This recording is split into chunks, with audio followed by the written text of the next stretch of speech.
Bem-vindo ao podcast Mente Blindada 24/7. Eu sou o Gustavo Dantas e a nossa missão aqui é de trazer grandes atletas, grandes coaches para compartilharem suas experiências e ajudar a blindar a sua mente, não somente em competição, nas competições, mas principalmente na vida, 24 horas por dia, 7 dias da semana. E hoje meu convidado é o Robert Drysdale, campeão mundial de jiu-jitsu faixa preta da IBJJF, campeão do ADCC, um dos fundadores da Zenit, cara que eu conheço há muito tempo, admiro muito o trabalho. Então, Robert, prazer ter você aqui, cara. Dá um oi pro pessoal. Obrigado, Gustavo, aí, longa data aí, um dos meus primeiros professores do jiu-jitsu aí. Então é um prazer aí, 20 anos depois, né? Fazem 20 anos. Né? Estamos aí, continuamos na ativa, na mesma jornada aí, continuamos amigos, com muitas ideias em comum aí. Então, obrigado por me receber no seu podcast. Eu Agora acho em que português, né? A última vez que eu conversei isso. com inglês. Olha que o meu português está enferrujado, mas ontem conversando com o Cavaco, eu sinto ele voltar. Então, assim, às vezes se eu errar, assim, falar besteira, misturar com inglês, eu peço perdão, que hoje meu inglês é melhor que meu português. Embora eu tenha nascido aqui nos Estados Unidos, né? Cresci no Brasil. É. É, eu sou meio que misturo muito, né, o português com o inglês. Então eu peço desculpas antecipadamente. Tu já tá na fase de estar quase metade da tua vida, morou no Brasil, metade nos Estados Unidos, ou agora já é mais nos Estados Unidos que no Brasil? Estados Unidos, acho que uns 2 anos atrás virou. Tá mais para cá agora. E eu sou muito brasileiro em algumas questões, né? Muito americano em outras. Assim, eu vivo essa discussão. Quando eu vejo essas discussões de jiu-jitsu, para mim, Brasília jiu-jitsu, é American jiu-jitsu, eu vejo, para mim é muito engraçado, porque eu convivo com isso desde a minha infância. Eu estou tão acostumado com isso, para mim não tem nada de novo, tá? Então, eu sempre falo isso, um dos debates mais antigos, uma das memórias mais antigas que eu tenho é um debate entre a minha mãe e missionários mormons sobre quem inventou o avião. Os irmãos Wright ou Santos Dumont. Mas não é um debate assim amistoso, não, cara. É um debate quase se pegando. Hostil o negócio. Eu, 5, 6 anos, assim, olhando pra minha mãe, eu nunca vi minha mãe tão brava, cara. Minha mãe, Santos Dumont e os caras, irmãos Wright. Então, eu tô acostumado com essa, viver no limbo aí entre duas culturas aí há muito tempo. E foi legal assistir o live também, boa parte do live ontem foi bem legal. Os lives do Cavaca são bem maneiros. E a gente está gravando isso aqui em abril de 2020. E eu gosto de mencionar também a data porque vai ficar aí na net para sempre, né? De repente, daqui a uns 5 anos, alguém está escutando e fala: ih, rapaz, é minha. Lembra aquele coronavírus quando apareceu? A gente está gravando agora. Então, a galera se adaptando a essa realidade aí, né? E, cara, vamos falar do começo, né? Rapidinho, de como foi seu começo no jiu-jitsu e a gente vai entrar logo na parte de competição. Bom, acho que o começo, Gustavo, eu não posso, assim, falar por experiências que não são minhas. Então, eu falo pela minha própria, que talvez tenha sido diferente para você. Mas hoje, olhando para trás, né, que é sempre mais fácil entender a história, uma vantage perspective, uma posição de vantagem, né? Eu olho para trás, você enxerga o teu passado muito melhor do que você enxerga no momento. Uhum. Mas eu era um adolescente, assim como um barco à deriva, procurando, assim, perdido, sem rumo, muita vontade, muita assim determinação, muito drive, né? Muita assim ambição, né? De fazer acontecer, de ser alguém, mas assim buscando, não encontrava, tentei futebol, era muito ruim. E olha, eu joguei bola, hein, cara, eu joguei muita bola, mas considerando o quanto que eu joguei, era para mim ser medíocre pelo menos. Basquete, vôlei, mountain bike, andava de patins, cara. O que mais que eu fazia, cara? Eu fiz tudo, cara. E eu era menos que medíocre em tudo, né? Eu na escola, assim, quando eu jogava bola, eram as crianças boas que eram escolhidas primeiro, aí eram as crianças medíocres, aí era eu, aí eram os gordos. Eu estava entre os medíocres e os gordos, assim, né? Então essa é a história da minha infância. Mas quando eu encontrei o jiu-jitsu, cara, é quando o barco encontra o seu porto, eu encontro o meu norte, eu sei para onde eu estou indo agora. E eu já não tinha dúvidas de onde eu estava indo, eu já tinha certeza, isso aí não havia dúvidas na minha cabeça. Ah, não sei se eu vou gostar. Não, é isso. Na minha cabeça eu ia ser professor. Eu não conseguia me ver como lutador, como atleta, porque a minha experiência na infância foi uma merda. Eu era muito ruim em tudo. Então, na minha cabeça, eu pensava, não tem como eu ser bom nessa coisa, né? Eu vou ser bom professor. Meu pai é professor, minha mãe é professora, eu sei que eu sou um cara. eu consigo explicar bem as coisas, assim, pô, como professor eu vou ser. Mas eu tinha essa ambição de ser professor, mas isso com o tempo foi mudando, fui amadurecendo, minha ambição foi crescendo, eu fui ganhando confiança.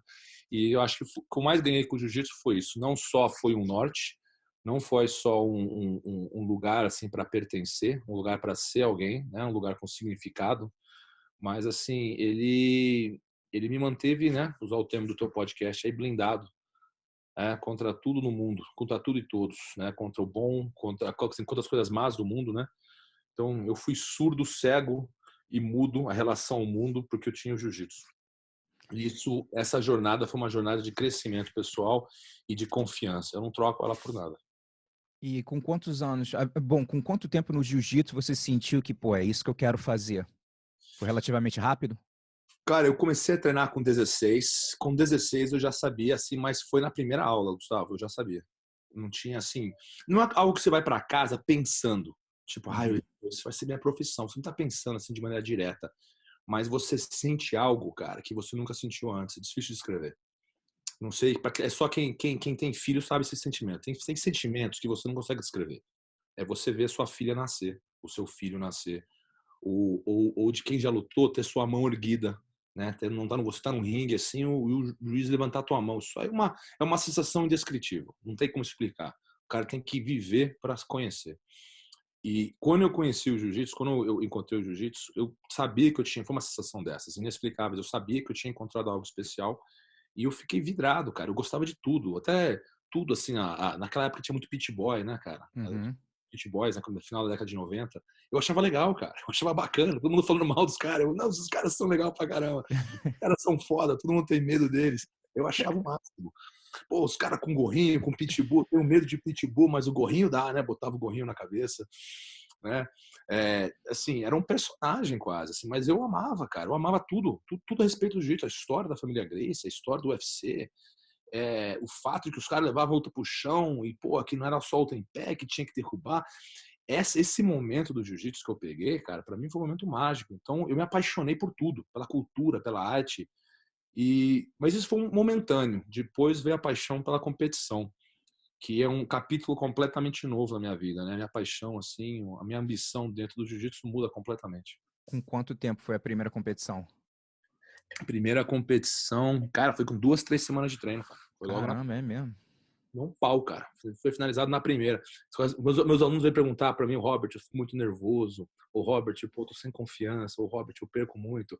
Eu já, meu irmão, tu não sabe como é que eu era, então. Se eu acho que você, tu não me conhece, queria que você me conhecesse quando eu era criança, cara. Porque eu não dormia, cara. Eu ia pro campeonato chorando, cara. Eu não sei nem de onde que eu tirei força para me meter numa coisa dessas. Eu fico pensando que eu ia pro campeonato chorando, cara. Eu empurrado, assim, ninguém me empurrado, mas eu me empurrando, assim, sabe? Era uma coisa muito difícil para mim. Muito medo, cara, muito medo, não dormia. Meu primeira competição, né, para quem tá desacreditado aí, eu fui finalizado na primeira luta, segundos, tipo 30 segundos de luta. Minha segunda competição eu perdi, não fui finalizado, mas eu perdi na primeira luta. Terceira competição, eu perdi na primeira luta. Quarta competição, eu perdi na primeira luta. Na quinta competição, eu fiquei em segundo. Aí eu falei, opa, dá para chegar. Perdi na final. Eu ganhei 2 lutas, perdi na terceira, né, na final. Aí foi mais ou menos na época que eu me mudei para Las Vegas, né? Foi quando eu te conheci. Mas foi uma batalha, assim, foi uma conquista, pouco a pouco. Assim. Eu tenho muito orgulho disso, Gustavo, porque eu lembro bem como é que eu era, a pessoa que eu era. Não foi uma transição fácil de mim ser quem eu era quando eu comecei e um cara que chegou a lutar dentro de uma jaula. Entendeu? É superar tudo isso, cara. Um cara que conseguia dormir antes da competição. Eu conseguia dormir antes da competição, de tão calmo que eu tava. Isso para mim cara, é difícil. Assim, foi difícil, eu tenho muito orgulho disso. Assim, eu falo sem medo assim de ser arrogante. Não, cara, eu tenho muito orgulho disso. Talvez seja a maior conquista da minha vida. E foi conquistar os meus medos, né, os meus anseios. Com certeza. E, cara, quando eu olho, eu tenho uma história parecida, assim, também, no caso, acho que eu demorei 6 eventos para ganhar a primeira luta. Então, não foi uma coisa, assim, que eu tava indo pro campeonato, nem pensando em ganhar o campeonato. Eu falei, meu irmão, eu quero ganhar uma luta, né? Aquela, o ganhar o campeonato era um bônus, assim, né? Mas era a mentalidade que tinha no momento. Mas você falando, assim, nessa parte de confiança, porque é difícil, cara, para o pessoal que de repente está escutando, de repente você está começando a sua jornada de competição e você ainda não teve nenhum resultado positivo. E é difícil você se sentir confiante quando o resultado não saiu ainda. Você não sabe nem se você pode ganhar uma luta. Então, como é que você vai fazer? Perdeu 4, 5 seguida, você nunca lutou e tá assim, ó, pô, tô benzão, tô super confiante. Complicado, né, cara? Então, e aí depois também, quando eu ganhei a minha primeira luta, não ganhei o campeonato, ganhei a primeira luta, foi a luz no fim do túnel, né? Pô, se eu ganho de uma pessoa, posso ganhar de mais gente. É. Mas assim, eu acho que a confiança, Gustavo, voltando ao que você está falando aí, é um processo, cara. Assim, é interessante como acontece isso, né? Você falar assim, eu quero ganhar. Todo mundo consegue falar. Falar é É. fácil. Mas você internaliza isso, né? Você internaliza esse pensamento, você acredita ele lá no fundo, no seu subconsciente. Você acredita nisso dormindo, né? Colocando outras palavras. Você fala, você tem vontade de ganhar dormindo, você tem confiança dormindo, né? Porque falar que é confiante é fácil, mas o comportamento é o que dita, né, quem você é, não é o que você fala, o que você faz que importa. E eu sempre fui muito inseguro, a minha confiança aumentou absurdo, cara. Absurdo, assim. Hoje, cara, até assim com negócios, assim, eu sempre vou conversar negócios com alguém, aí tem um cara lá, eu já sentei na mesa, Gustavo, com um bilionário, com B de bola, para discutir negócio, assim, cara. E o cara não me intimida. O cara sabe muito mais do que eu, mas eu consigo o cara de olho no olho e falar, meu irmão, eu já pisei numa jaula para lutar. Eu já superei muita coisa, cara. Eu tenho certeza que esse cara passou por muito, cara. Mas eu acho que a experiência dele não foi mais intensa que a minha, não. Pode ter sido, mas eu não me sinto seguro a respeito. Então eu consigo olhar qualquer um olho pro olho. Cara, eu tinha medo de falar com mulher, cara, quando eu era moleque. Mas medo, cara. Me cagava. Falar com uma mina puta, não conseguia. Hoje, cara, eu não tenho mulher que me intimida. Não é porque assim, não sou pegador assim, cara, mas eu não consigo imaginar uma mulher, porque é bonitinha, chegar pra mim e falar: porra, eu sou melhor do que você. Eu falei, minha filha, tu não é. Não é, tu não tem minha experiência. A minha experiência foi sinistra, cara. Eu bati muito a cabeça. Eu já me ferrei muito, eu já perdi muito, já tomei amasso, já ganhei, já chorei, já fiquei com raiva, já passei por tanta coisa, cara. Pô, eu tenho 38, eu sinto que eu já vivi tanto, Gustavo. Então, quando eu sento frente a frente com outras pessoas, assim, cara, não tem um pingo de segurança. E, e assim, tudo graças ao jiu-jitsu. A minha maior fortuna na minha vida, assim, com exceção das minhas filhas, né? Porque filho não é outra conversa, não tá nem para comparar. Mas, assim, tirando isso, a minha maior fortuna foi encontrar o jiu-jitsu aos 16 anos de idade. Eu acho que sem isso, cara, eu não consigo me imaginar sem esse esporte que para mim é modo de vida, é religião, é tudo, cara. O jiu-jitsu para mim é uma coisa muito profunda, cara. É muito além de armbar e técnica, estrangulamento e medalha, cara. É um negócio muito sinistro. E a parte da competição no jiu-jitsu, né, eu sempre menciono também, até para alunos novos que vêm, né? Eu sempre gosto de falar, cara, o jiu-jitsu é uma ferramenta de desenvolvimento pessoal, né? E como você fala, a confiança que você vai desenvolver, né? Lógico, de estar praticando uma atividade, é, crescendo, evoluindo. E eu sempre falo, você não precisa competir para você usufruir dos benefícios do jiu-jitsu. Contudo, se você quiser amplificar o poder dessa ferramenta, competição é uma opção muito interessante. Por isso que eu sugiro para os meus alunos, cara, tenta pelo menos uma vez só, para você ver, porque eu gosto. É aquilo, quando você olha para trás, seria impossível, não tem nem como imaginar a tua vida sem competição no jiu-jitsu. O crescimento emocional nem se compara de um cara que competiu durante 10 anos e outro que só treinou jiu-jitsu na academia, que cresceu, evoluiu, com certeza, fato, mas não é tão amplificado como com o poder que tem a competição, né? Gustavo, eu falo isso para os meus alunos sempre. Outras palavras, né, mas a mesma ideia. A competição, eu nunca uso o termo ferramenta, vou emprestar de você agora. É uma ferramenta para você amplificar, né, a experiência. E é isso, cara, porque a experiência é o que conta, Gustavo. Hoje, cara, eu passei uma fase assim, eu quero ser rico, eu quero ser famoso, eu quero ser isso, eu quero ser aquilo. Tô dizendo que essas coisas não são importantes. Eu acho que existe lugar no mundo para vaidade, existe lugar no mundo para ambição, né, material. Eu acho que não tem nada errado com isso, mas isso não pode te definir, cara. Hoje o que eu gostaria que me definisse como pessoa é a minha ambição em relação à experiência. Eu quero poder estar no meu leito de morte e falar, meu, eu vivi pra caralho, cara, eu vivi tudo. Irmão, eu vi o mundo de tudo quanto é montanha, sabe? A perspectiva é sempre outra. Então, a competição, cara, é uma montanha bem alta. Quando você está lá em cima, você vê o mundo de um jeito que você não vê se você está numa colina. entendeu? Então, eu tive essa felicidade aí de poder competir durante anos no Brasil, pouco nos Estados Unidos. Eu sou mais conhecido no Brasil que nos Estados Unidos, é irônico, né? Aqui no Brasil as pessoas me conhecem como Cumbuca ou Cabeção, Hum. mas nos Estados Unidos assim, eu competi muito pouco. Mas assim, essa experiência para mim foi fantástica e é, eu aconselho assim, a competição para todo mundo. Não é nem o ganhar ou perder, cara. Eu sei que a gente fica pirando nisso. Parece que é tudo ganhar. Se você perde, você é um merda. Se você ganha, você é o perfeito. E não é nem nenhum outro, cara. Não é nenhum nem outro. A diferença em ganhar e perder é mínima, cara. É até irrelevante. Quando você vê com outra perspectiva, você vê ganhar e perder, cara, é quase a mesma coisa. Faz parte da jornada. Você tem que perder para apreciar a vitória. Você tem que perder. Cara, eu fiquei em depressão quando eu pedi pro Roger, Gustavo, que eu não sei me levantar, ficava mal, cara. Eu ia para casa, soco na parede, filha da puta, eu não consigo fazer uma vantagem nesse cara. E Gustavo, eu amassava geral no treino. Os caras não faziam ponto em mim no treino, cara. Derrubava, passava, pegava, não tinha. Vou competição, não faço uma vantagem no cara. Hoje, se eu tivesse uma maquininha do tempo, tu trocaria a tua experiência, as tuas lições que vieram da derrota por uma medalha de ouro aí que você teria ganho? É, Não, cara. não tem Medalha de como. prata vale mais para mim, cara. Parece bullshit, mas não é não, é verdade, cara. Minha medalha de prata eu aprendi muito, cara. Eu evolui muito assim com a derrota. A derrota eu é, é welcome, né? É bem-vinda a derrota hoje. Tanto é que pô, as pessoas falam, Robert, você nunca perdeu no MMA. Tenho vergonha disso. Queria ter lutado mais, pelo menos mais umas vezes, é para ter perdido. Eu gostaria de ter perdido pelo menos uma vez. A mim, o fato de eu nunca ter perdido no MMA não é motivo de orgulho para mim, Gustavo. É motivo de vergonha. É porque eu não lutei com um cara melhor. Eu tinha que lutar com um cara mais pica para ter me testado. É que hoje eu não tenho mais coração nem vontade de botar a luva para lutar nunca mais. Mas, assim, eu não tenho orgulho de um recorde invicto. Eu tenho vergonha. Teria que ter perdido pelo menos uma vez para ter a experiência completa. E, cara, eu lembro de você ter umas memórias assim, a gente indo para uns campeonatos na Califórnia, você quando era faixa branca, eu lembro às vezes que tu perdia, caraca, tu ficava, meu irmão, possesso também, de chorar, e tipo assim, é Tá? realmente. Mas uma parada é certa, meu irmão, no próximo dia você tava na academia, tá ligado? Então, e continuou treinando e melhorando, e lógico que eventualmente os resultados apareceram. Então, perguntando isso até, vamos olhar, dar uma analisada, vamos dizer, de branca a marrom.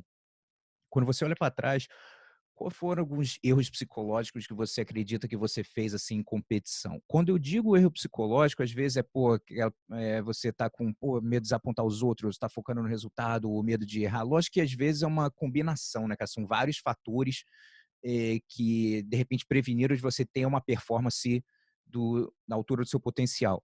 Então, quando você olha para trás, qual é um erro psicológico que você acredita que você fez e você vê alguns alunos fazendo e você fala, cara, eu já fiz isso, né? E você dá um toque neles. O que vem na tua mente, assim?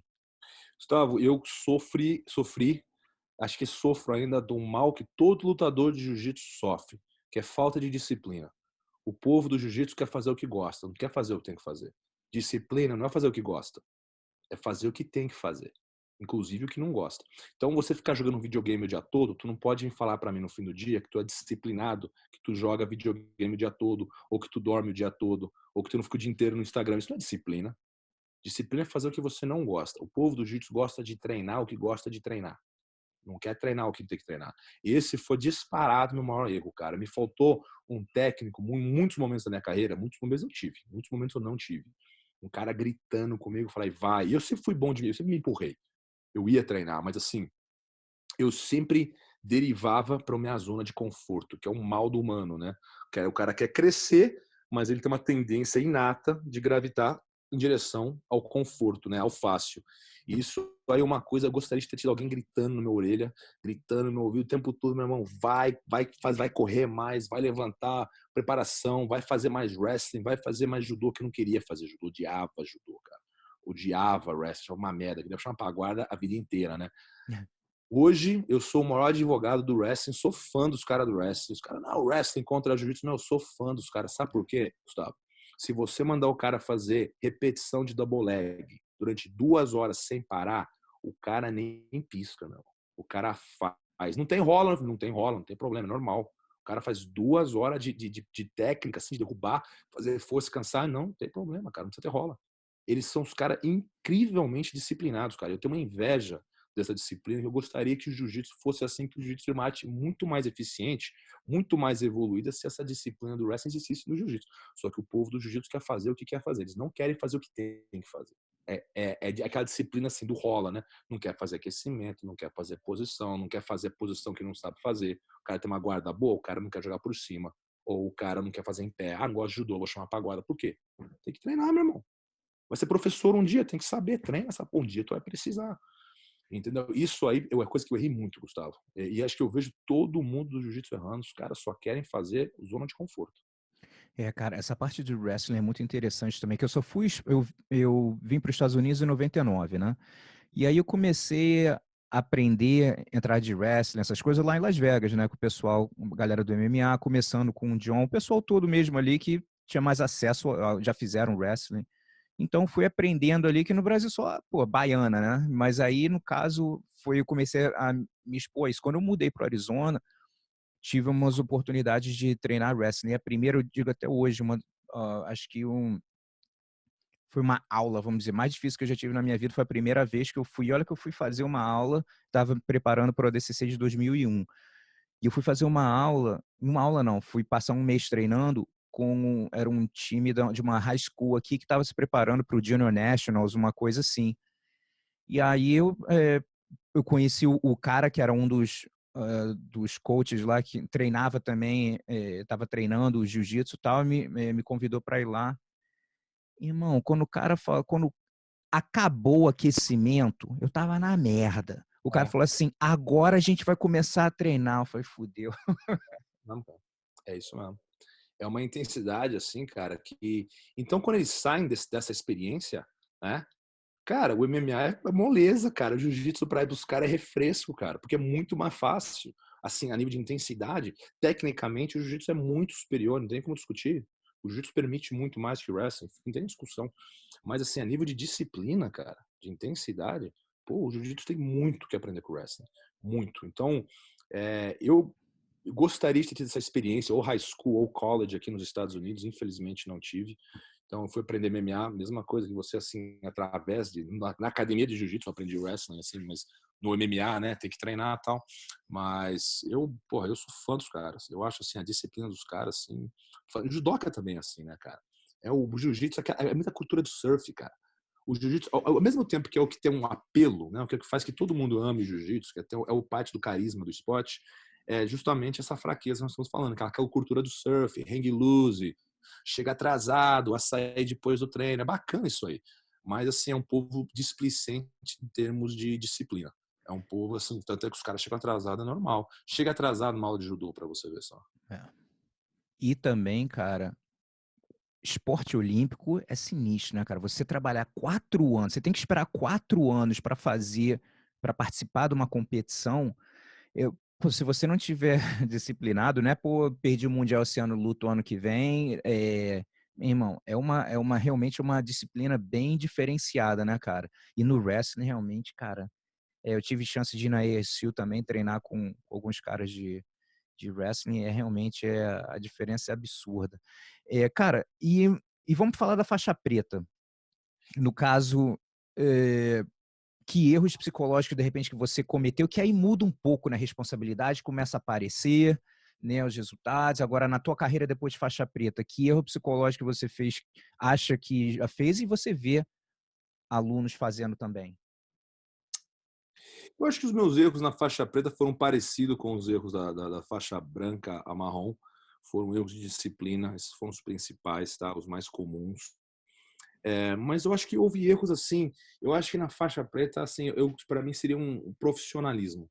Eu não mudei, cara. Eu continuei com as mesmas. Eu acho que assim, não mudar treino, não mudar a força, mas eu acho que tu tem que estudar mais. Entendeu? Você não pode entrar lá cego, cara. Os caras entravam. Muita gente entrava cego. Antigamente não tinha YouTube, era mais difícil. Hoje é fácil, cara. Tu tem que estudar adversário. Cara, eu tinha um faixa azul meu, Gustavo, nunca esqueço. Tinha uns 17, 18 anos.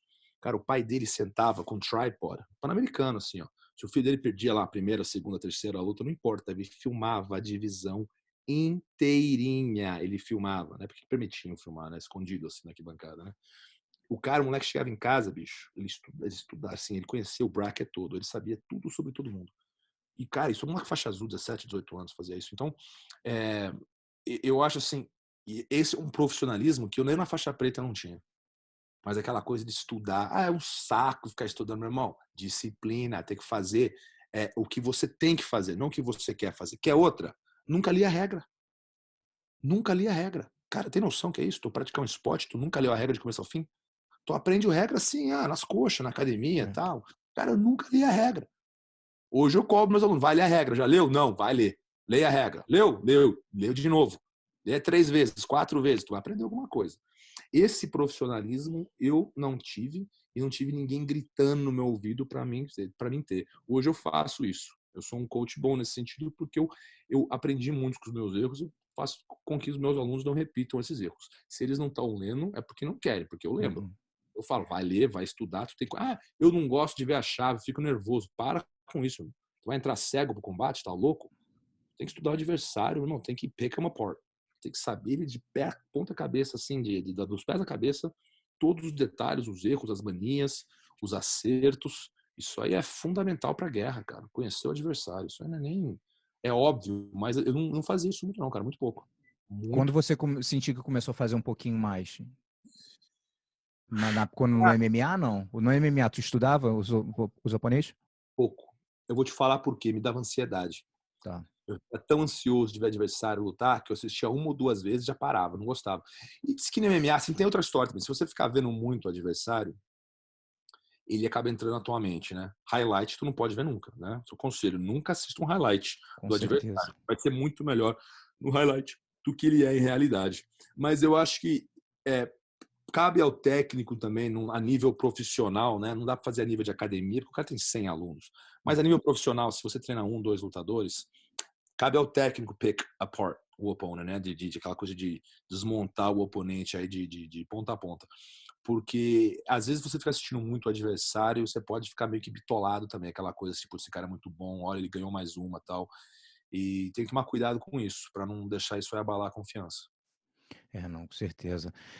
Cara, vamos falar um pouco das suas performances.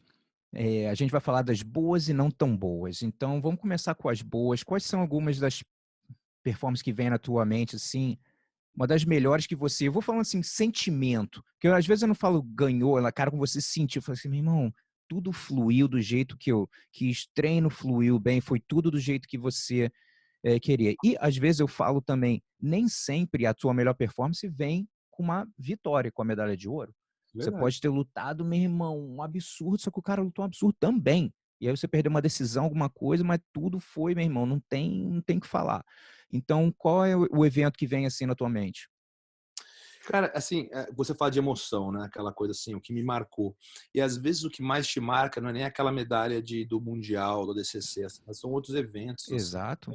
catalistas, né? Eles, assim, tem um evento, assim, logo que me mudei para o Brasil, em 2001, voltei para o Brasil, você lembra? Acho que já estava no Arizona já nessa época, né? Tinha acabado de mudar para Arizona. E eu voltei para o Brasil em 2001, né? Como final de 2000, começo de 2001, eu comecei a treinar numa academia chamava Maromba, com o Paulo Strecker, né? E eu morava em Itu, eu pegava o carro da minha mãe e ia até Indaiatuba, que dá uns 30 minutos de carro, e voltava todo dia. E tinha um treino muito bom lá tal. E logo que eu me mudei para lá, assim, já na sequência tinha um campeonato chamado Campeonato Estadual da FESP. E nessa época a FESP era mais dura que a Federação Paulista, né? Eles tinham separado, né? Mas as academias mais duras tinham ficado na FESP. Então o estadual da FESP era o maior campeonato de São Paulo, Tu já estava de roxo ou azul? a roxa. Era o maior número de participantes, tal, assim, depois do Campeonato Carioca e do Brasileiro, era o maior campeonato no Brasil, na minha cabeça, era o estadual da FESP. E eu fui, e eu não lembro na categoria, cara. Agora eu não lembro se eu ganhei ou se eu perdi. Mas eu lembro que o absoluto eu ganhei, cara. Eu fui, ganhei, se eu não me engano, eu ganhei do Soluço na final ainda, cara. O Soluço era meu arquirrival na faixa roxa marrom. Eu tava todo final de semana com o cara, a gente toma umas 9, 10 vezes. E, se eu não me engano, eu ganhei do Soluço na final esse dia, cara. E eu tenho uma faixa roxa emprestada, cara. Eu lembro que aconteceu com a minha roxa, cara. Eu tinha perdido no mar aquecimento. Não lembro, porque eu tava sem roxa pra final, cara. Eu peguei uma roxa emprestada do maluco lá. Aí eu ganhei, cara. Ganhei assim. Aí eu peguei, tirei a faixa, saí chutando. O cara ficou até bravo comigo, que eu chutei a faixa dele. Na comemoração, saí chutando faixa, cara. Parecia um louco, né? Comemorando, né, cara? Eu me emociono muito quando eu ganho. E, cara, a galera, a torcida, assim, que era uma academia nova, eu tinha acabado de me mudar pra lá, né? Os caras mal me conheciam, fizeram um barulho que eu tinha ganho por eles, me chamavam de cumbuca, né? E, cara, foi um dia muito bacana, cara. Eu, assim, nossa, cara, acabei de chegar aqui em São Paulo, já ganhei o estadual absoluto, não tô acreditando. Eu achei que ia tomar um pau, ganhei. Aí, cara, isso nem foi a melhor parte. A melhor parte, talvez o Paulinho nem se lembre disso, cara. Mas a gente tava no ônibus voltando pra Indaiatuba, né? Depois eu pegar o carro de Indaiatuba pra Itu. Tava voltando pra Indaiatuba de ônibus, né? A equipe toda.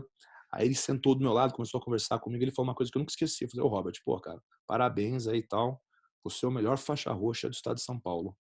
Aí eu, puta, cara, eu sou o melhor faixa roxa do estado de São Paulo. Pra mim, isso é louco. Agora, nem parece grande coisa, assim, mas na época, Gustavo, isso aí pra mim, cara, eu não dormi, cara. Acordado, assim, caralho, eu sou o melhor faixa roxa do estado de São Paulo.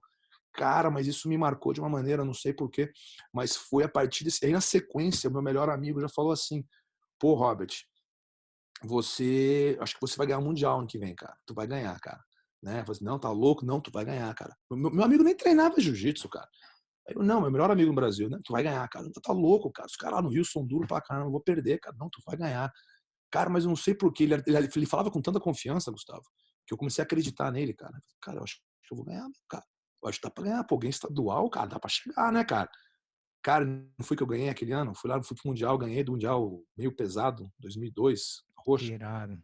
Cara, mas assim, esses eventos pra mim, cara, e eu lembro bem da final, porque foi um momento assim, cara, que eu experimentei isso pouquíssimas vezes na vida, assim, eu experimentei isso na final com o Marcelinho no ADCC, na final com o Boi, assim, no Mundial de Preta e tal, mas assim, aquela certeza de vitória, cara, é um sentimento muito, muito raro, senti pouquíssimas vezes na minha vida, aquela confiança suprema de vitória.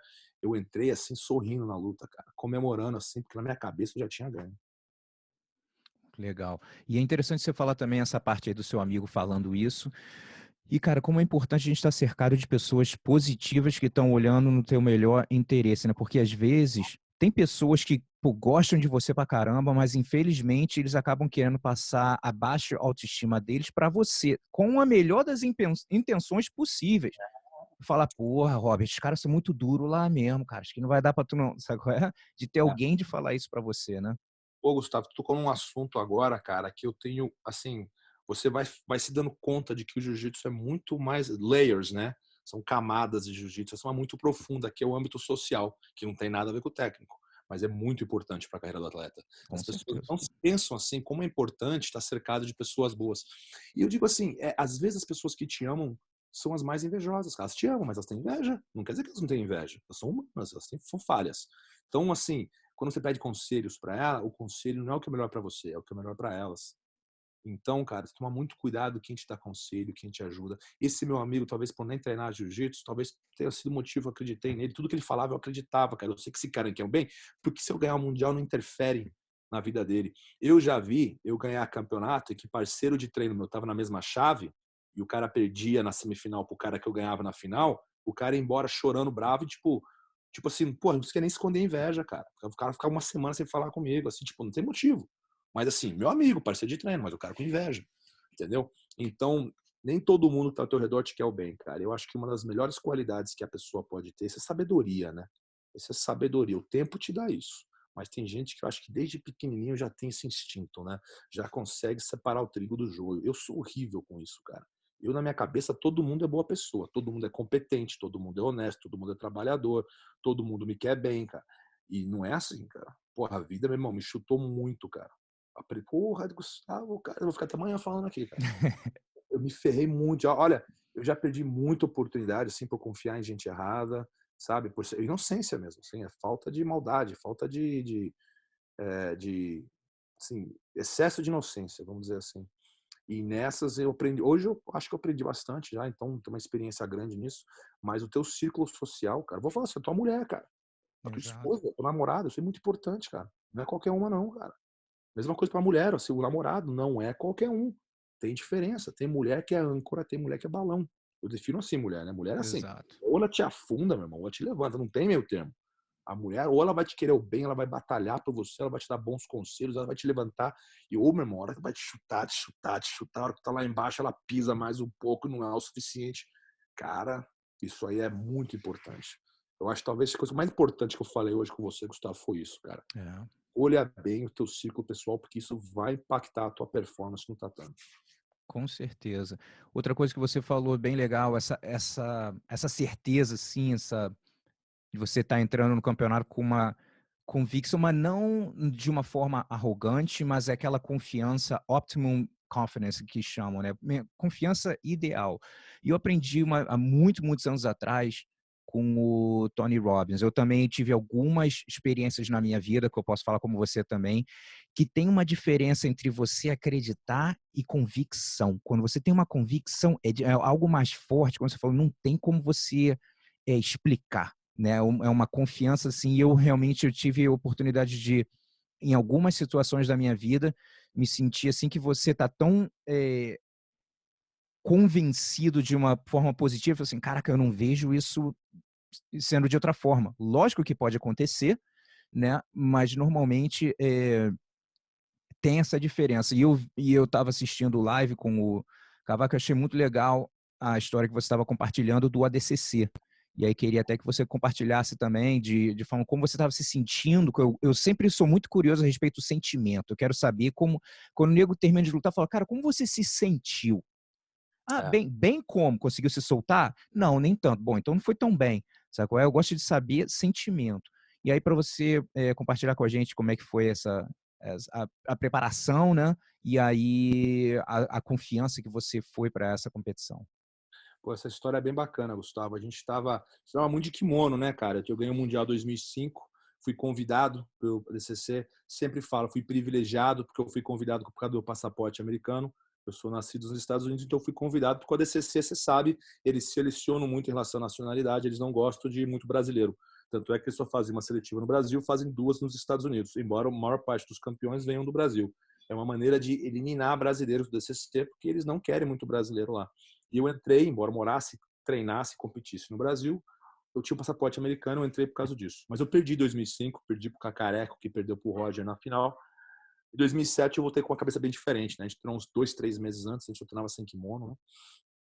E aconteceu uma história muito bacana, cara.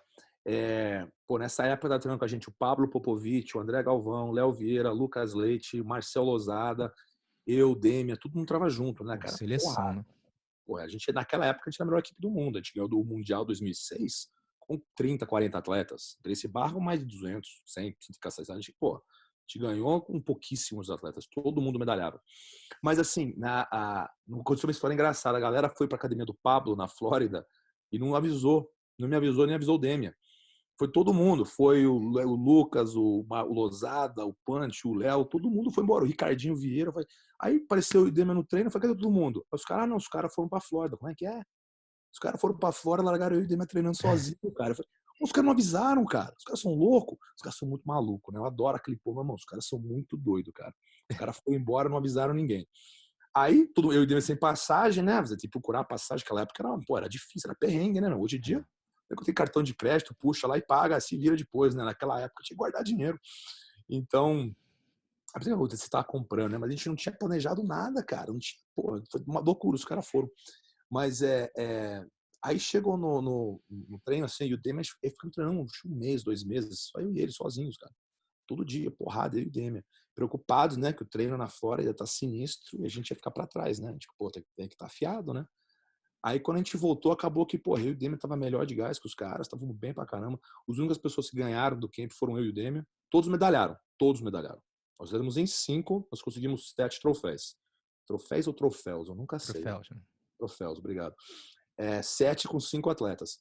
E, pô, mas eu e o Demian fomos os únicos dois que ganhamos. Mas na final do absoluto, olha que interessante, a gente tirou 2 ou 1, eu, o André e pra quem é lutar absoluto, eu, André e Demian. Nós tiramos 2 ou 1. Ficou na sorte, né? Aí o Demian saiu fora. Mas eu lembro, cara, não tinha como decidir, a gente fazia 2 ou 1. Saiu fora. Aí, cara, eu cheguei na final com o Marcelinho, mas foi engraçado porque esse evento, entre absoluto, tipo, vou fazer o melhor. Não sei se eu vou ganhar. Né? Como é que você foi na categoria nesse ano? Eu pedi pro Xande, né? Eu peguei uma guilhotina, aí ele me deu um batistaca, cara. O Xande, né? Você tava com um trapézio que começava na orelha e terminava no ombro, né? O trapézio dele vinha aqui, tá careca, né? Aí eu tava matando os caras no treino na guilhotina. Eu pegava todo mundo na guilhotina, Gustavo. Aí eu encaixei, falei, peguei. Aí ele foi muito malandro, cara. Ele não foi pro chão comigo agora que eu engatei a guilhotina, né? Ele me levantou assim, me dá um bate-estaca, escorrega a cabeça e ele faz o ponto. Aí eu perdi pro Xande e ganhei do Cacareco, né? Vinguei a minha perda de 2005, finalizei o Cacareco nas costas, mata-leão. E aí no absoluto fui convidado, tal, né? Tiramos 2-1 a equipe lá, entrou. Então, aí Big Mac na primeira, finalizei um triângulo, ganhei do David Avalon, que hoje é meu parceiro de treino, é meu amigo, né? Tem um podcast com ele, inclusive. Ganhei dele por queda, né? Fiquei feliz pra caramba, porque ele é do wrestling. Ele tinha acabado de ganhar do Xande, ele ganhou do Xande. Aí eu ganhei dele na sequência. Aí acabei lutando com o André, eu ganhei do André, que era... A gente treinava junto lá, inclusive, na época. E no final, cara, mas até lá, cara, eu tinha ganhado esses caras todos, assim, quando eu cheguei na final, eu lembro bem, cara, eu tinha um amigo meu, que foi inclusive meu primeiro parceiro de negócio aqui nos Estados Unidos, um dos meus melhores amigos de todos os tempos, o Sean Regal. E o Sean, ele que me convenceu a ir para os Estados Unidos depois, tal, e ele é muito esse negócio de meditação, yoga, respiração, tal. E eu ficava andando para cima e para baixo, assim, meio que brincando, assim, sorrindo, cara. Eu ficava de brincadeira com os caras, sabe? Tipo, me dando risada. Aí o Sean queria me sentar, cara. Não, cara, vamos fazer yoga aqui, fecha o olho, vamos meditar. Ô, Robert, para de brincar, cara. Tá na final da DCC. Essa é a luta mais importante da tua vida, cara. Se você ganhar, tu vai, meu irmão, vai mudar a tua vida. Eu não parava de rir, Gustavo. Eu ficava rindo, cara. Assim, sorrindo, assim, sabe? Igual bobo. Aí ele concentra, cara, concentra. Eu falei, bicho, relaxa, cara, eu tô bem. Gustavo, eu tava rindo, cara, porque eu já tinha ganho. Eu já tinha ganho, cara. Eu tava comemorando uma vitória. Cara, é um negócio muito sinistro. Parece bullshit, parece mentira, mas é uma sensação muito sinistra, cara. Que saudade. Se eu pudesse viver aquele momento para sempre, eu acho que seria. Eu coloco assim, cara, o nascimento das minhas filhas e momentos assim logo abaixo, cara, porque, cara, é uma sensação mágica, cara. Aquela sensação, esse Marcelinho não ganha de... Eu acho o Marcelinho muito melhor do que eu. Eu sou o fã número 1 do Marcelinho, cara. Sempre fui, cara. Eu acho o cara muito sinistro. Mas aquele dia ele não ganhava nunca, Gustavo. Se lutasse 100 vezes, eu ia ganhar 100. Eu não tenho dúvidas disso. Não ia me ganhar, cara.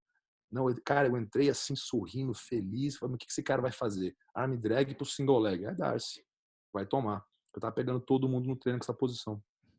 Aí não deu outra, cara. Ele entrou na primeira, eu defendi, né? Porque não sentia a posição. Aí na segunda eu senti. Aí eu peguei. Mas, cara, é uma sensação muito bacana, cara. Tenho saudades e me dá, assim, até uma angústia o fato de que eu acho que eu nunca vou sentir isso de novo. Isso aí é uma coisa, assim, que veio sentir poucas vezes na vida, assim, né? Essa confiança, né? Essa convicção que você descrevia, convicção suprema, assim, de não haver dúvidas alguma de que hoje você é o campeão. Tanto é que eu estava comemorando antes da luta começar. E agora vamos falar das não tão boas, né? Alguma performance você alguma performance que você saiu do tatame e falou: "Irmão, não era eu ali". Não sabe nem explicar o que que houve, mas se sentiu que não rendeu. Você sabe que você estava preparado e não rendeu. Qual a situação que vem na tua cabeça? Primeiro eu vou falar de uma que eu tenho muita vergonha até hoje. E eu tava no Mundial, acho que foi 2001, foi antes do ano que eu ganhei, né? No 2001, tinha acabado de ir pro Brasil. E eu tava lutando com o Verdun, cara, no absoluto. Aí fazendo guarda com o Verdun, né, eu vi o cara grandão, falei, não, eu vou chamar, né, cara? Chamei o Verdun, acho que o Verdun nem lembra disso, cara. Nem sei se ele sabe que a gente lutou, cara, mas eu lembro. O Marco, o caderninho, assim. Não esqueça, até quem faz ponto em mim em treino, Gustavo, eu marco tudo. E, cara, ele foi lá e passou minha guarda, cara. E meu corner gritando pra mim, cara, mas eu não sei porquê. Eu tava tão puto que eu tava perdendo, porque eu ia perder aquela luta. Eu tava tão puto comigo que, cara, eu peguei e dei o dedo do meio, assim, pro meu corner. Meu corner gritando, dando incentivo, eu mandei um fuck you pros caras, né? Até hoje, mas por que eu fiz isso, cara? Que puta. Eu tenho uma raiva de mim até hoje, cara. Assim, eu nunca. Acho que uma das minhas maiores vergonhas no jiu-jitsu é ter feito isso. Não sei porque eu fiz isso, mas tava tão bravo, assim, os caras gritando pra mim sair, eu não conseguia, né? Pô, Verdun pesado pra caramba, eu era magrelo naquela época, cara, eu tô mais pesado, né? Naquela época eu era magrinho, magrinho. E, pô, deu um fuck you pros meus corners, até hoje não entendi porque eu fiz isso, cara, vergonha total, mas enfim. Mas de tomar amasso, assim, de perder, eu teve erros táticos, assim, cara, mas assim, a que mais me marcou mesmo foi, acho que eu comentei, cara, foi com o Roger, porque eu tava no meu ápice, eu tava no meu melhor momento, assim, pelo menos nos treinos, né? Eu tinha acabado de ganhar DCC, e eu perdi pra ele 3 vezes, cara. Eu perdi 2 finais de Mundial, perdi a final de 2006, perdi a final de 2007, perdi a semifinal do Absoluto em 2007 também. Cara, eu não fiz uma vantagem no cara. Não fiz uma vantagem. E em treino, Gustavo, Não tô contando vantagem, não tô mentindo, não é arrogância. O cara não fazia ponto em mim no treino, Gustavo. Eu ficava meses na academia sem nem fazer ponto em mim. Pegava geral, cara, todo mundo, 5, 6 vezes em 10 minutos, cara, não tinha. E no Roger, cara, não conseguia fazer vantagem nesse cara, Gustavo. Não casou o jogo. Hoje, olhando para trás, eu vejo por quê, assim, taticamente. O judô dele era melhor que o meu era inexistente na época. Então eu tinha que chamar para guarda. Aí eu chamo para guarda, o cara mais alto que eu treinava na época era o Demia, que é um tanto assim mais baixo que eu. Então eu botava na minha guarda borboleta, que eu peguei do Tererê, né? Mas é parecido com a do Léo Santos, inclusive. Batia todo mundo, agarrava na faixa e ficava assim, eu batendo, até levava geral. Levava geral. Aí me veio o Roger, que tem a altura do Michael Jordan, né? Que tanto assim mais alto que eu.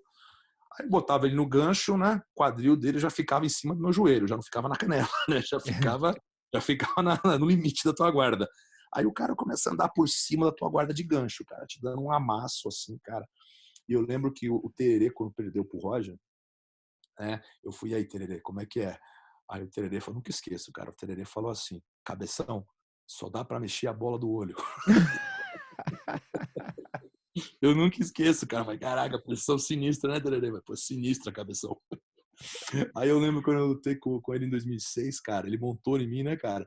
E eu lembro disso, não sei porquê, mas eu lembrei do que o Tererê tinha falado pra mim há 2 anos atrás, cara. Eu falei, porra, é verdade mesmo, cara. Só dá pra mexer a bola do olho. O resto não mexe. Mas aprendi muito com a derrota, não tenho vergonha de ter perdido pro cara que talvez tenha sido o melhor de todos os tempos, né? Não tenho, não, cara, na época eu fiquei mal, tal, não queria perder, não, muito competitivo, né? Mas aprendi muito aí e prefiro a minha de prata. Tenho mais orgulho da prata que do ouro, acredite se quiser. E, cara, você sentiu alguma diferença, assim, da primeira vez que você foi lutar com ele pra segunda? Na primeira você vai com um mindset já, meu irmão, tô voando, tô bem, né? E aí foi diferente, ou seja, quando você foi pra segunda luta, você acha que o mindset tava o mesmo ou mudou um pouquinho? Cara, eu vou te contar isso da primeira, então, cara. Agora eu lembrei. Quando eu, primeira vez, assim, eu conhecia ele, eu tinha visto ele lutar várias vezes, né? Ele é uma geração um pouco mais velha que a minha. A gente tem a mesma idade, assim, mas ele pegou a preta 1 ano, 2 anos antes de mim.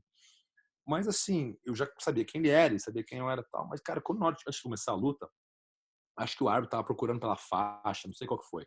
O árbitro tava demorando. E tava eu frente a frente com ele, assim, né? Aí eu, assim, aquecendo, eu olhei pra cima, né? E o cara me encarando. O Roger começou a me encarar assim, ó. Igual lutador de MMA, assim, antes da luta, né, cara? Nunca tinha acontecido comigo. Nunca, nunca, nunca. Primeira vez que alguém me olhava no olho antes de uma luta. O cara ficou me encarando assim, né? Aí eu olhava pra baixo, assim, pô, acidente, né, cara? Meio estranho. Eu olhava de novo, o cara continuava me encarando. Aí eu não sabia se ria, não sabia se eu ficava encarando, ficava assim, fiquei sem graça, cara. Mas meio que assim, na molecagem, eu falei, tá cara tonto, né, cara? Ficar me encarando, assim, cara bobo. Nada a ver, né? Aí, mas, cara, o cara tirou meu foco, cara. Ele começou a me ganhar ali. Assim, é difícil explicar, mas ele começou a me Tô dominar ali ligado. para começar. Mas me ensinou uma lição, cara, porque o que me ensinou foi, cara, ele tava levando a parada muito a sério. Eu tava meio que numa assim de, pô, molecão, tal, final do Mundial de preto, irado, vou ganhar, tô bem, vamos lá lutar, meu irmão, pro cara, assim, o que ele tava comunicando comigo, né, o negócio é sério, cara. O negócio é muito mais sério do que você imagina. Então, eu vi uma seriedade, assim, de intenção no olho dele, no olhar dele, que eu não tinha na época. Mas eu aprendi isso com ele, na verdade. Assim, eu aprendi assim, porra, cara, o negócio é sério, cara. Eu comecei a ficar mais sério depois disso. Eu já não brincava mais antes de luta, assim, ficava um pouco mais assim, focado e tal. Já não conversava com o adversário, já tipo assim, não, adversário é adversário. Depois a gente pode conversar. Eu compro um açaí para você tal antes de luta, eu não converso, não. Então, isso mudou. Na segunda vez, assim, eu já entrei com a cabeça melhor. O resultado foi o mesmo, não fez diferença nenhuma. Né? Que merda, né? Mas foi. Mas assim, foi um aprendizado, cara. Aí acho que a terceira vez que eu pedi para ele foi. Cara, eu vou trocar em pé. Dane-se. Eu vou trocar em pé, ver o que dá. Não dá pra chamar esse cara, não. E me ajudou horrível, né? Na minha cabeça, eu vou fazer a estratégia do chante do jacaré. Ganhar, dar uma quedinha lá no final, lá eu faço uma força, faço uma vantagem de repente e fico, né? Fico enrolando aí, né? Então, um jeito. E, cara, não deu. Ele chamou pra guarda, cara, mas ele chamou numa posição toda torta, eu lembro. Rasgou meu kimono, cara. O cara agarrou na manga do meu kimono, assim, puxou o kimono novinho da Coral, cara. O cara rasgou na pegada. Quem que faz isso? Forte pra caralho, viu, Gustavo? Muito forte. Negócio de, técnico. Não, não, ele é muito forte. O cara não rasga kimono na mão. Quem que faz isso, cara? Rasga assim, cara. Não, tá louco. Kimono novo. E Aí ele me raspou, cara, a mesma posição que ele raspou o bochecha. Se você vê como ele raspou o bochecha, foi exatamente como ele me raspou. Ele prende o teu joelho, tu coloca o joelho no meio para ele não fechar a guarda, e a perna tão longa que ele prende, fecha o joelho e tu fica sem equilíbrio, cara. Aí de lá ele vai para tuas costas, te raspa e tal. Ele fez a mesma coisa com o Bochecha. Aí quando eu sou fã do Bochecha, tá? Não tô falando mal, sou fãzaço do cara. Mas dá até um alívio, assim, vou dizer assim, de maneira bem, assim, talvez, assim, um pouco egoísta, talvez invejosa, não sei o que que é, cara. Mas, assim, quando eu vi aquilo lá, eu falei, porra, ainda bem que não sou só eu, cara. E É, quando o Roger batia nos caras, eu ficava feliz, cara. Eu falei, porra, não sou só eu. Porque se é só você, é foda, né, cara? Mas se é todo mundo, você se sente um pouquinho melhor. Talvez de maneira imatura, egoísta, né, maldosa, mas a verdade é essa. Eu me sentia bem quando eu vi ele batendo em todo mundo. Mas assim, aprendizado total, cara. Não troca a experiência por nada. eu achei legal você falar, até compartilhando isso, né? Falando, pô, vergonha na faixa roxa, quando, pô, mandando o dedo, o que for pros amigos. E isso é parte de desenvolver a sua maturidade emocional, né, cara? Então, quando a gente olha para trás algumas coisas, como a gente fala, pô, olha para trás, fica até com vergonha mesmo. Eu também, eu lembro uma vez de faixa roxa, uma decisão, e era um 0-0, aí o Jamelão era o árbitro, e aí o Roller botando uma pressão no Jamelão. Olha a responsabilidade, Jamelão. Olha isso aqui, botando um terror, meu irmão. Ele foi, levantou o braço do cara. E aí, eu, meu irmão, dei um piti lá, falei, chamaram pro pódio, falei que não ia. E, tipo assim, uma coisa ridícula, tá ligado? Tipo assim, a culpa foi do Jamelão? Não, a culpa foi minha, pô. Eu não fiz o meu trabalho, só E isso. eu já dei tanto piti, desses aí eu tenho vários. Eu era o campeão de dar piti. Hoje me dá vergonha, menos do que mostrar o dedo pros amigos, É, mas dá vergonha. Mas eu tenho coisas que eu tenho orgulho também. Eu falei das vergonhas, eu vou falar de uma coisa que eu tenho muito orgulho. Isso eu tenho um maior orgulho. Me perdoe aí se for arrogância minha, assim, não é minha intenção. A minha intenção é ser sincero. Cara, eu nunca desisti. Já fui finalizado, assim, mas isso não desistir, né? Isso é perder. Eu nunca desisti. Eu tenho muito orgulho disso, Gustavo. Eu nunca teve um momento na minha vida. E eu fui me ligar disso há pouco tempo atrás, cara. Algumas semanas atrás, eu tava pensando assim, né? Eu não sei não, por que veio isso, cara. Eu falei, cara, eu nunca desisti na luta, cara. Eu tava tentando lembrar algum momento onde na minha cabeça eu tinha aceitado a derrota. Eu falei, cara, nunca, nunca. Era ali na minha cabeça, no meu coração.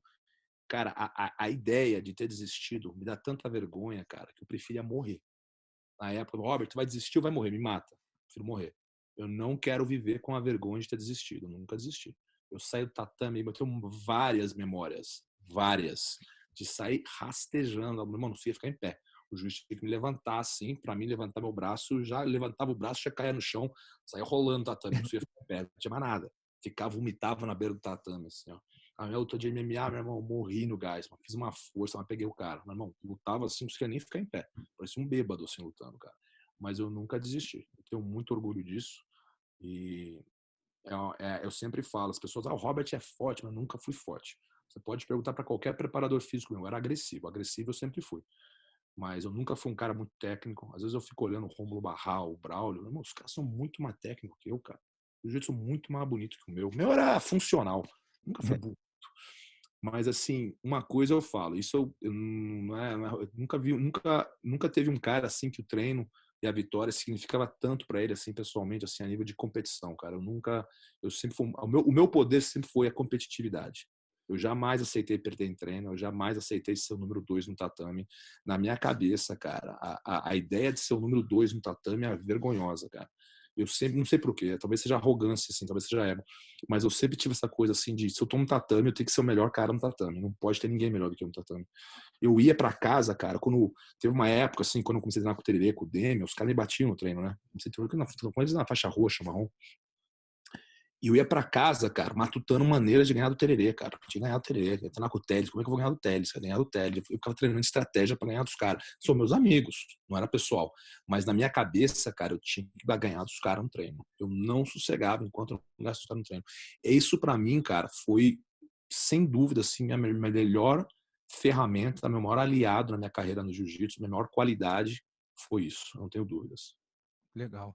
E, cara, você tá no processo, né, do documentário a respeito da história do jiu-jitsu, né? Gostaria de, com certeza, falar mais com você a respeito disso, mas o que eu gostaria de perguntar é o seguinte, com relação ao começo das competições de jiu-jitsu, O que você, de repente, aprendeu, viu que era interessante, não sabia como foi esse... Não sei se você, de repente, investigou tanto esse processo do começo. Acho que foi que no final dos anos 60 que foi a primeira federação, né? É, E, 67. é, então, e ali começaram a fazer campeonato. Então, o que que você apurou, o que que você viu de interessante, assim, que você vê refletindo até hoje, né?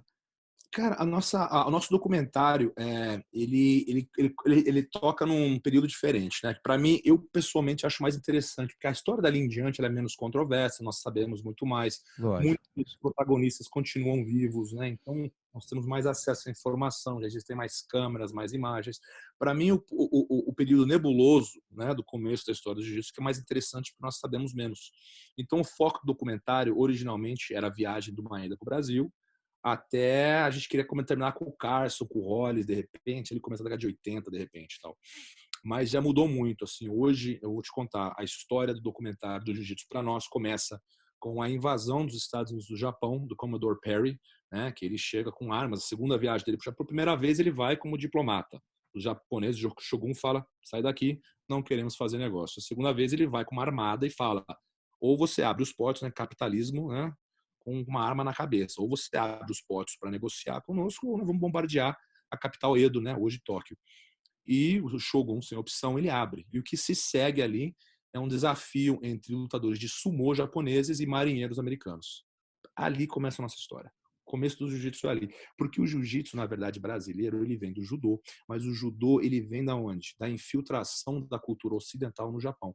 E nós erramos nisso, tá? O documentário está sendo reescrito porque nós fomos corrigidos. Mas essa história de que o samurai tem alguma coisa a ver com o desenvolvimento do jiu-jitsu no Japão é tudo mentira. Nós não sabíamos. Nós presumimos que essa era a verdade. Né? Fui corrigido por um historiador profissional. Não, os samurais têm tanto a ver com o desenvolvimento do jiu-jitsu no Japão medieval quanto os fuzileiros navais americanos têm a ver com o desenvolvimento do MMA hoje. Eles podem até praticar, mas não quer dizer que eles estejam na vanguarda aí da evolução do esporte. Mesma coisa no Japão medieval feudal.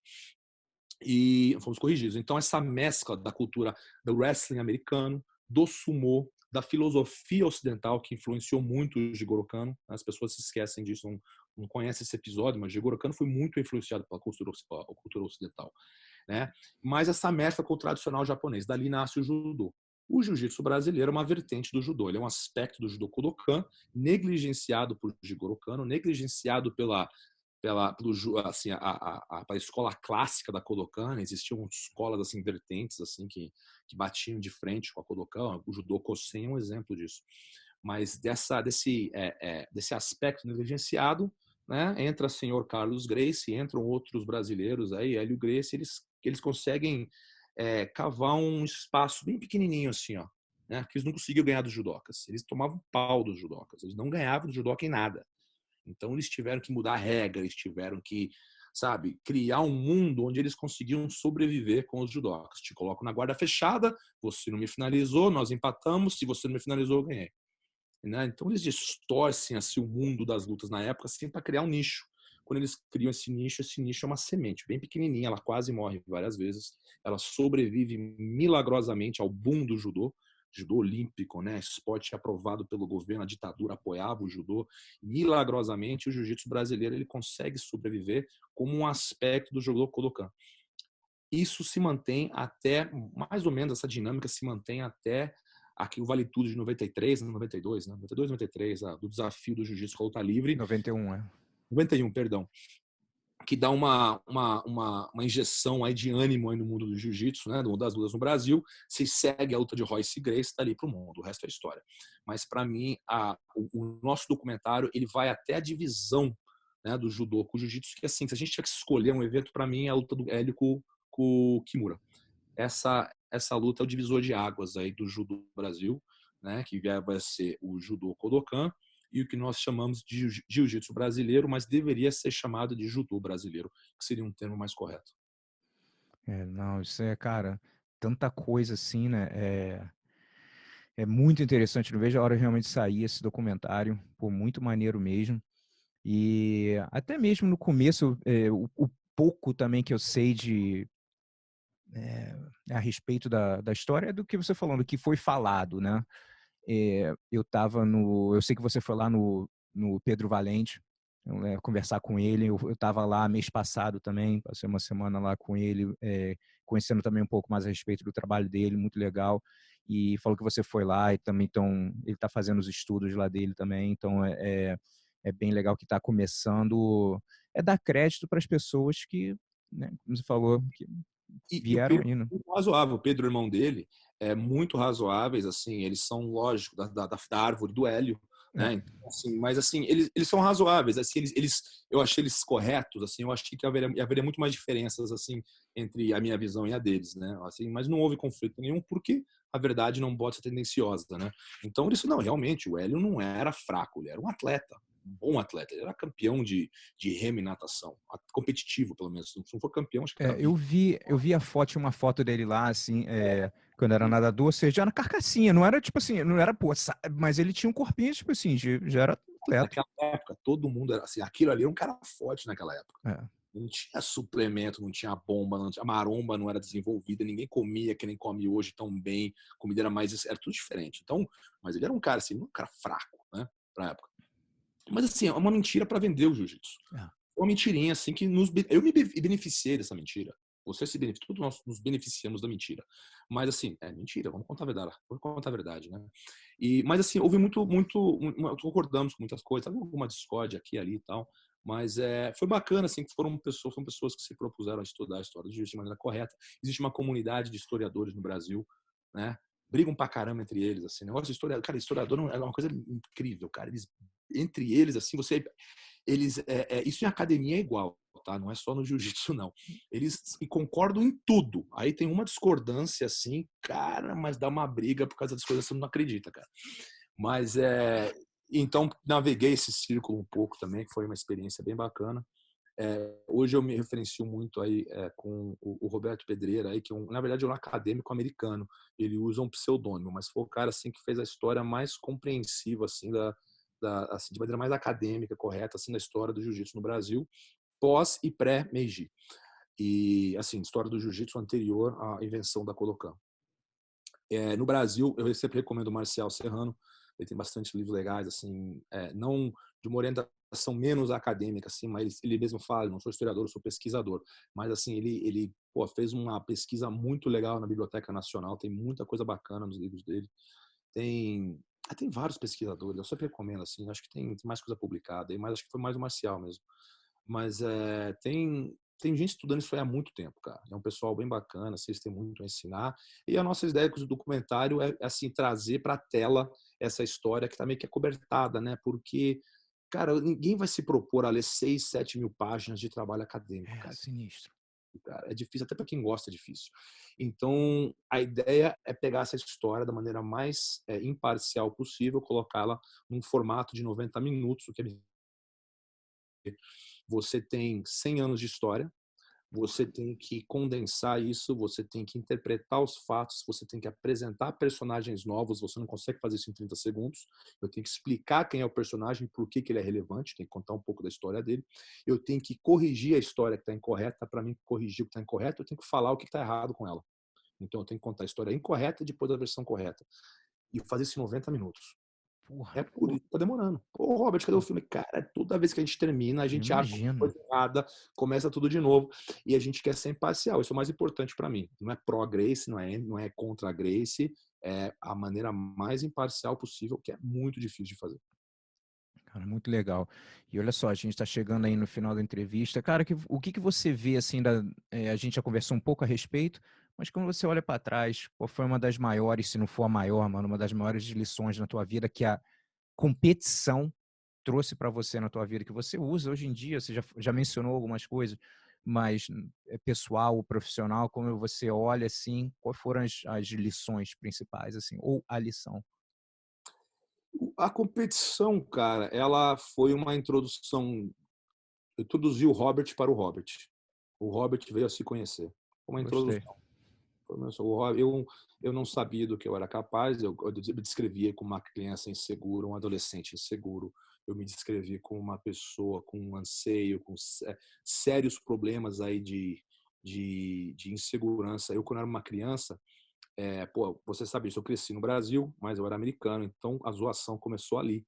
Eu me destacava muito assim no meu meio porque meu nome, eu tinha os brinquedos americanos. Então eu sofri bullying, mas que qualquer outra criança, cara. Eu tenho uma deformação no peito, quem me conhece sabe disso. Quando eu jogava bola, cara, eu tinha que sempre estar nos times sem camisa. Mas 100% os caras me colocavam no time sem camisa. Tinha o time camisa e tinha o sem. Os caras me colocavam 100, que era poder tirar sarro de mim durante o jogo. Pra piorar, eu era ruim pra caramba. Piorar era uma merda no futebol, cara. Jogava no gol, ali no gol, eu ainda me enganava alguma coisa. Mas eu fui zoado muito, cara. Isso me causou, assim, um certo... Acho que talvez até me ajudou no jiu-jitsu isso, porque me causou, assim, uma necessidade quase obsessiva de me provar, né, para mim mesmo. E a competição me introduziu para esse outro lado do Robert, falando, não, tu consegue o que você quiser. Hoje eu tenho a consciência, cara, e a confiança de que se eu colocar na minha cabeça que eu vou fazer física nuclear, eu vou ser bom. Depende se eu querer ou não, se o meu navio encontra o norte. Se o meu navio encontra o norte, ele encontra um cais, eu não tenho dúvidas que eu consigo. Eu não tenho seguranças algumas de que eu consigo fazer o que eu quiser. Isso por causa do jiu-jitsu. Porque eu vi a minha transformação. Eu caminhei muito. Foi uma jornada muito longa, de onde eu estava para onde eu cheguei no jiu-jitsu. Então, qualquer outra coisa para mim, Gustavo, é menos, cara. É pouco. Cara, não tem coisa mais difícil para mim. Não tem, cara. Fala alguma coisa. Não consigo imaginar uma coisa mais difícil do que foi essa jornada competitiva para mim. Eu não consigo. Tudo é mais fácil. Então, isso eu tenho a agradecer à competição. Sem a competição, sem eu ter, irmão, indo para campeonato chorando, me borrando de medo, né? Sem eu ter passado por tudo isso, eu não poderia estar tendo essa conversa com você hoje de maneira tão franca. Então, eu só tenho a agradecer à competição aí por tudo isso. E outra coisa que eu falo também logo no começo do podcast é de blindar a sua mente não somente para a competição, mas principalmente para a vida, né? Que esse aqui é o teste real mesmo, né? De transferir tudo que você aprendeu para a vida real, para as situações difíceis que estão passando agora, né? Com a gente, com a parada do vírus e tal. Então, esse é um momento para você estar mais blindado que nunca, usar toda a sua experiência, né? E como você vê, assim, também isso, lidando com essa dinâmica nova aí e usando a tua experiência das dificuldades, as adversidades da vida para estar encarando isso agora. Não, sem dúvidas. Eu gosto muito do termo mente blindada, gostei, porque eu acho que a mente tem que ser forte. A mente é um músculo. Eu sempre comparei o cérebro com um músculo. Eu brinco com as minhas filhas, qual que é o músculo mais importante do corpo humano? Elas dão risada e falam, o cérebro. Porque elas já sabem, já ensinei a resposta. É um músculo. O músculo que você exercita com isso aí que está atrás de você, através da leitura.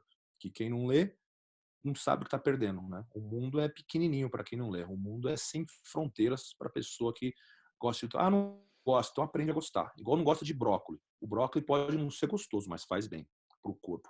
Se preocupa tanto com o corpo, tem que se preocupar um pouco mais com a mente. A mente é treinada com isso aí.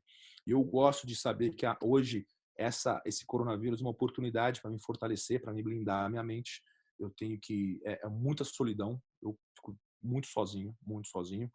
Mas eu gosto da minha solidão, porque na minha solidão eu me conheço melhor, eu vejo os meus defeitos. Eu não sou tão disciplinado como eu gostaria de ser. Os meus defeitos como competidor permanecem até hoje. Eu falo, hoje eu vou fazer tal, tal e tal e tal. Aí a pouquinho, que a hora que eu vejo, estou no telefone, na merda do Instagram. Que porcaria, cara. Deletar essa bosta, cara. Não faz nada por mim. Entendeu? Então, é mais assim, dispõe, porque o que você faz com o teu tempo livre te define.